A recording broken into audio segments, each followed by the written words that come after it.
సారథి కళాకారులంగా ఉపాధి కూలీలకైతేంది గ్రామంలో ఉన్నటువంటి అందరికీ చైతన్యపరచడం కోసం సర్కారు గురించి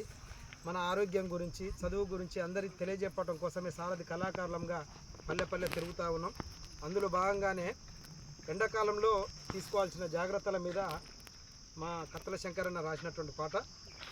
జాగ్రత్త జాగ్రత్త అన్నలు జాగ్రత్త జాగ్రత్త జాగ్రత్త అన్నలు జాగ్రత్త జాగ్రత్త జాగ్రత్త అక్కలు జాగ్రత్త జాగ్రత్త జాగ్రత్త అక్కలు జాగ్రత్త జాగ్రత్త జాగ్రత్త అమ్మలు జాగ్రత్త జాగ్రత్త జాగ్రత్త అమ్మలు జాగ్రత్త జాగ్రత్త జాగ్రత్త చెల్లెలు జాగ్రత్త జాగ్రత్త జాగ్రత్త చెల్లెలు జాగ్రత్త మండుతున్న ఎండలతో ప్రాణాలు జాగ్రత్త జాగ్రత్త జాగ్రత్త అన్నలు జాగ్రత్త జాగ్రత్త జాగ్రత్త అమ్మలు జాగ్రత్త జాగ్రత్త జాగ్రత్త చెల్లెలు జాగ్రత్త జాగ్రత్త జాగ్రత్త చెల్లెలు జాగ్రత్త కాలి కడుపుతో మీరు ఎండలోన తిరగకండి కడుపుతో మీరు ఎండలోన తిరగకండి కాలి కడుపుతో మీరు ఎండలోన తిరగకండి కాలి కడుపుతో మీరు ఎండలోన తిరగకండి నల్ల రంగు